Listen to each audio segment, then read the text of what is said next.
Hello, I'm Nick, and today we're going to discuss how to get the Pro Boat Sonicwake V2 up and running for the first time.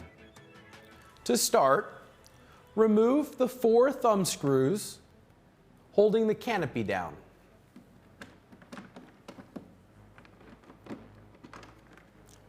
On the underside of the canopy, you'll notice some flotation foam. In case the canopy becomes separated from the boat, it will float. Inside the model, you'll find an array of Spectrum smart electronics, including a 120 amp water-cooled and brushless ESC that features IC5 battery connections that are backwards compatible with EC5. A Spectrum Firma 1900 kV brushless water-cooled motor, a Spectrum 605 waterproof steering servo. The V2 does feature dual cooling, one for the motor and one for the ESC.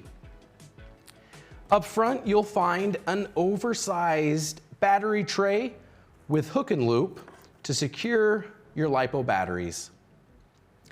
Along the top of the hole, there is a seal to prevent any water from entering the compartment during use.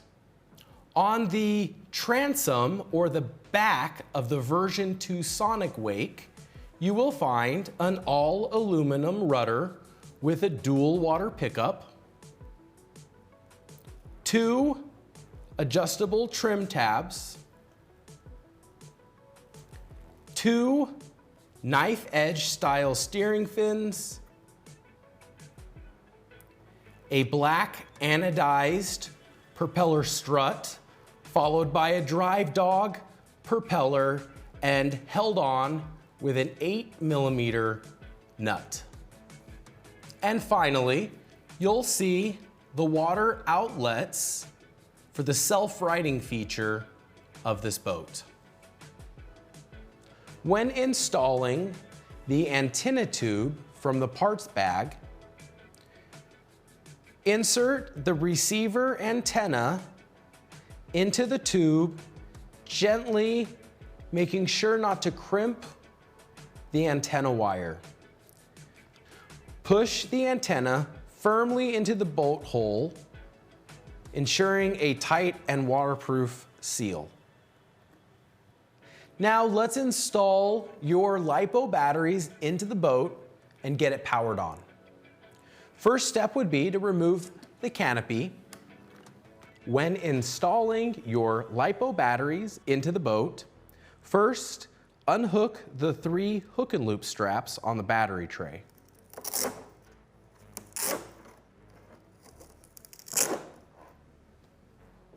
Slide your LiPo batteries into the battery tray. It'll look a little something like this.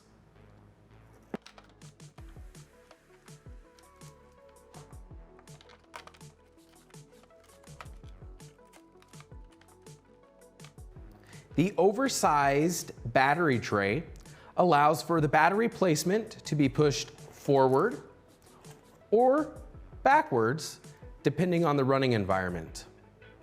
To secure the batteries in the battery tray, tighten down the 3 hook and loop straps, like this.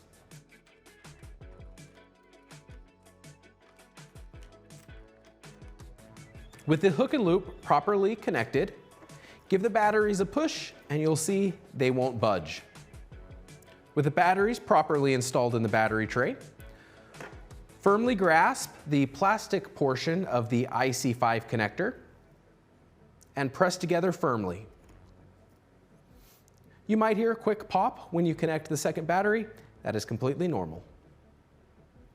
With the batteries connected and secured in the hook and loop strap, we can perform a quick systems check. First, power on the SLT3 transmitter with the power button on the back. You'll notice that a red LED indicator will illuminate when the power is on.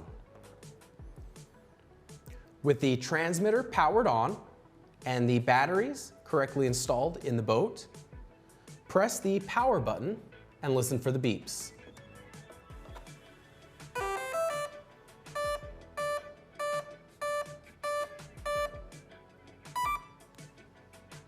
You heard 1, 2, 3, 4, 5, 6 beeps, letting us know that we're running 6 cells or 6S power. The final tone was an initialization tone, letting us know that the boat is armed and ready for a systems check. When performing a systems check, ensure that the transom area, or the rear of the boat, is free from obstructions, and always use the provided boat stand. First, test your steering. You will see that the rudder reacts to the steering. Finally, test the throttle to verify movement of the propeller. With the systems check complete, install the canopy by tightening down the rear screws at the same time, drawing the canopy down into the hole, followed by the front screws. This will help create a watertight seal along the canopy. With the systems check complete, you're ready to go find some water. A couple things to keep in mind when in use. Water will travel from the dual pickups on the rudder, cooling the system, and will be expelled through the 2 water outlets on the side of the boat. Anytime the boat's in motion, keep an eye on the water outlets to ensure water continually flows and is not obstructed. The V2 Sonicwake features a self-righting hull. What that means, if during use the boat becomes capsized or overturns in the water will fill the ballast crevice within the hole, causing the weight to flip the boat back to operating orientation. A little pull of the throttle will expel the extra water out of the back through these 2 large openings. If your boat becomes overturned or capsizes during use, just give it a few seconds to flip back to the correct orientation, give it some throttle to expel the water, and you're back to boating. After a day out at the lake, always store the model with the canopy removed. This allows air to enter into the hole and help dry any water in the electronics area. Remove the drain plug located in the back of the boat,